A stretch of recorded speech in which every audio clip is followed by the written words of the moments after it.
Hello and welcome, family, to another episode of Wake Up Africa. My name is Dr. Mumbi Saraki. How you doing? How's everything going? I really do pray that you are well in all your ways and that you're moving into living life truly on your own terms, family, and that you're disconnecting more and more and more from the global narrative, which is the literal soul trap that will lead you to the pit of hell. But those are stories for other days. We recently went back to doing the news, family, and of course choices have consequences. And after sharing a few of the things that were happening in Mali, some information, if you got it, you got it. We got demonetized by YouTube. So please consider supporting us either on Patreon or with a love donation so that we can continue to bring this alternative news, this alternative voice to our people as we work on awakening them. The window is getting shorter and shorter and shorter. And this is just a general appeal, even for, other African voices out there, family. Please definitely consider supporting them and uplifting them so that they can finish strong with these pertinent messages for our people, because our people are in a mental prison, they're in a mental sleep, and it's because the narrative, what was captured was our narrative. They captured our stories, they captured our knowledge, and then they stole it, they hid it, and they've literally been, reverse engineering it and reverse psychologying it on us. Stories for other days. But family, we shared a couple of weeks ago about how the Pope, the head of the Anglican Church, and the head of the Scottish Church were planning to visit the Democratic Republic of Congo as well as South Sudan to pray for peace. And I got this in the mail yesterday that actually Pope Francis has scrapped his trip to Africa, saying it was due to an ongoing problem with his knee. And he also talked about how his doctors, at the request of his doctors, they had urged him not to travel to Africa so that he doesn't jeopardize the results of the therapy that he was undergoing for his knee. But get this, family, this is how I knew it was a divine intervention. Because in the same breath, they talked about how the Pope was supposed to be going to Canada for a 6-day trip at the end of July, and then Kazakhstan in September, and those two trips were still on. But the main trip that was being cancelled was the trip to Africa. So whose ancestor, as my friend said who emailed me, whose ancestor did this? Whose ancestor was responsible for this? And it does show, family, that there is, that our interventions do work. That when we say something and when we rally together in this kind of mastermind, that we can actually shift the events that are unfolding.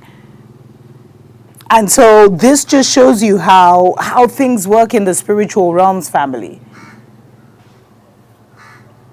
And how, us coming together and sharing such news can actually shift global events. And so this is huge. Although they're saying that, Francis, I talked about how he appeared in public using a wheelchair. And they were talking about how many are actually thinking that he may resign.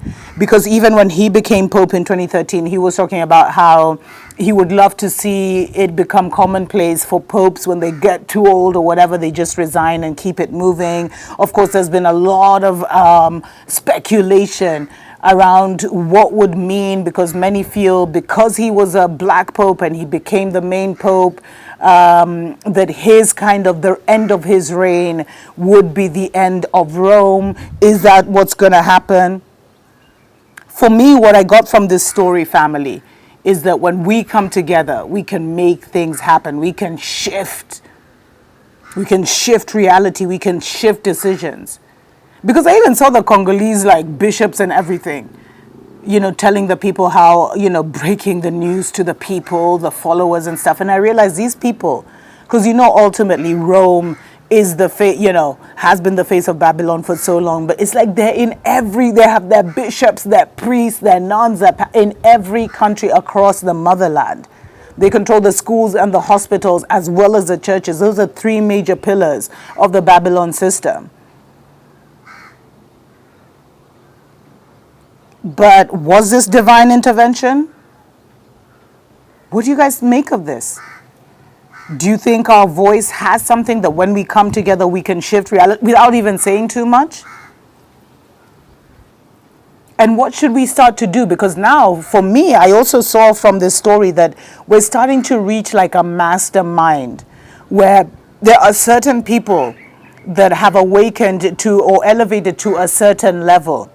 And when their attention is brought to certain events and happenings on the motherland, they, just because of their elevated state and how much work they've done on themselves, that they've spiritually ascended. These are spiritual masters. They've now gone into their original blueprints as ancestors, as ancient ones, as messiahs, as healers.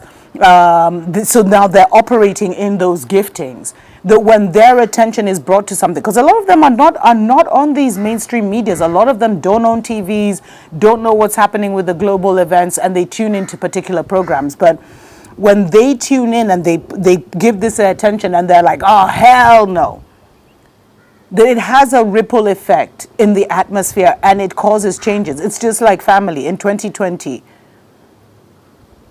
When the news broke of how, we were here on the motherland, we were the main targets of the pandemic. I talked about how a spiritual barrier and a spiritual wall went up around the motherland. And though we panicked, though there was so much fear in the last 2 years that this agenda was going to be rolled out in a big way on our people, somehow the cloud passed over us. And I believe it's because of this mastermind that is now operational family. We may not know each other. We may not even know the main architects of this mastermind, but our melanated mastermind is now online to the point where we're influencing global events. Maybe I'll get into that in a future episode. Until next time, family. Tuko pamoja.